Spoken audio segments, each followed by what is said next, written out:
Everyone, welcome to KTV Telugu. రిజర్వేషన్ల కోసం ఉద్యమించే కులాల సంఖ్య ఇటీవలే కాలంలో పెరుగుతూనే ఉంది. ప్రతి రాష్ట్రంలోనూ ఇలాంటి ఆందోళనలు జరుగుతూనే ఉన్నాయి. గతంలో గుజరాత్లో పటేళ్లు ఉద్యమించినప్పుడు అందరూ ఆశ్చర్యపోయారు. ఎందుకంటే పటేళ్లు అభివృద్ధి చెందిన కులంగా భావిస్తారు. మరి వారికి ఎందుకు రిజర్వేషన్లు? ఒక్క పటేళ్లు మాత్రమే కాదు, జాట్లు, గుజ్జర్లు, ఏపీలో కాపులు కూడా ఉద్యమించారు. మహారాష్ట్రలో మరాఠాలది కూడా సుదీర్ఘమైన పోరాటం. కానీ ఈ రిజర్వేషన్ల ఉద్యమాలు రాజకీయాల్లో పావులుగా మారుతున్నాయి, కానీ పరిష్కారం దొరకటం లేదు.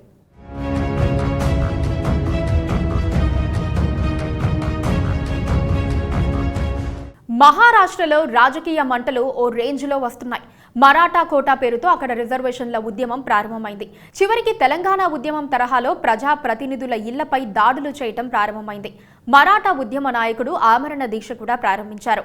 మరోవైపు ఒత్తిడి తట్టుకోలేక కొంతమంది ప్రజా ప్రతినిధులు రాజీనామాలు చేస్తామని చెబుతున్నారు. ఈ మరాఠా కోటా గురించి ఓ కమిటీ ఏర్పాటు చేస్తామని సీఎం షిండే చెబుతున్నారు. కానీ మహారాష్ట్రలో ఆయన మాటలకు విలువ లేకుండా పోయింది.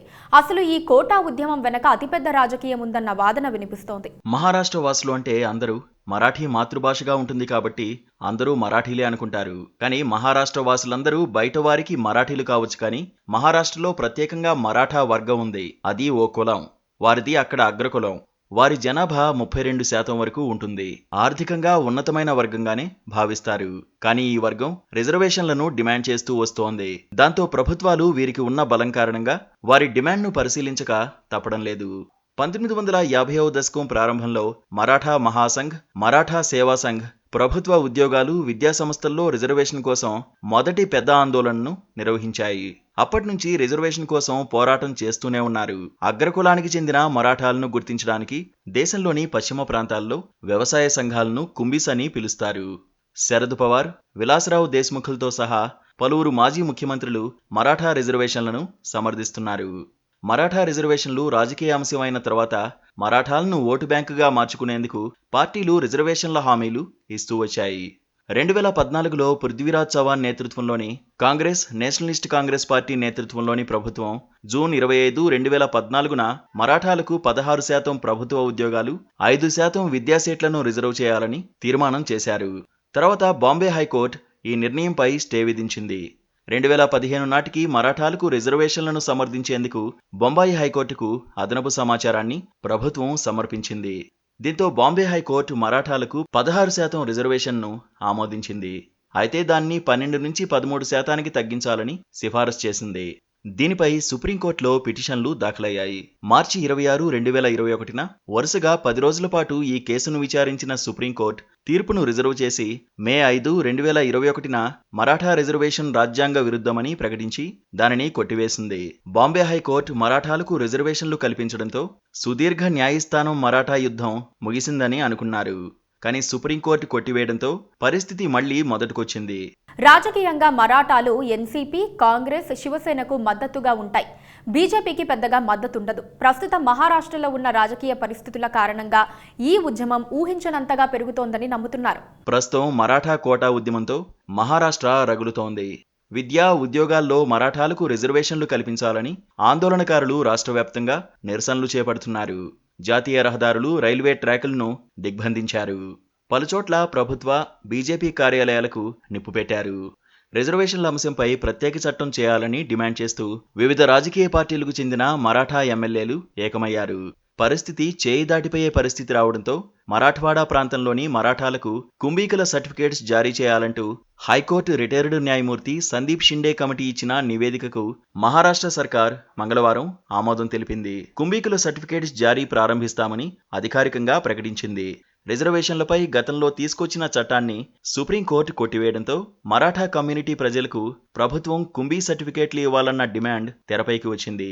అయితే ఇది అసంపూర్ణమైన రిజర్వేషన్. దీనిని ఎంతమాత్రమూ ఒప్పుకోబోమని రిజర్వేషన్ పోరాట నేతలు చెబుతున్నారు. ప్రత్యేక అసెంబ్లీ సమావేశాలు నిర్వహించి చట్టాన్ని చేయాలన్న డిమాండ్తో ఉద్యమం నిర్వహిస్తున్నారు. మహారాష్ట్రలో రాజకీయ అనిశ్చితి ఉంది.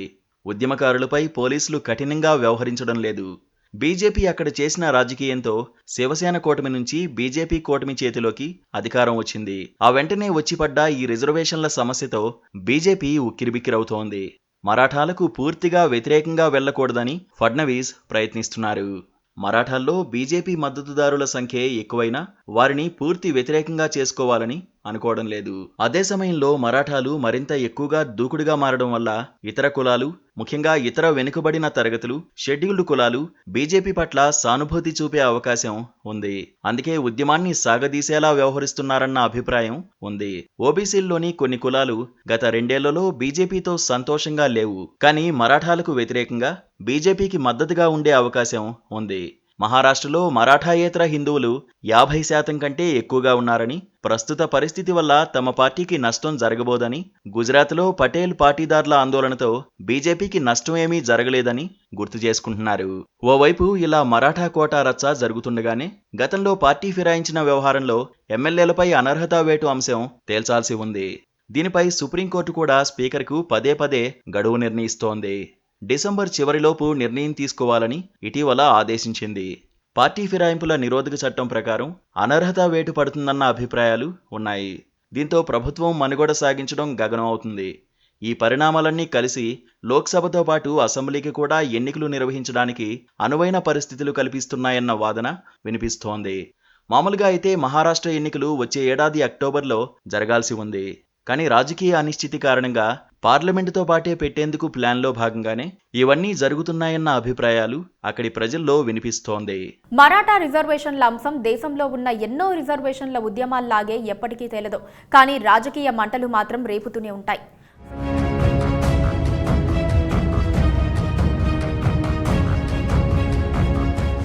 Please subscribe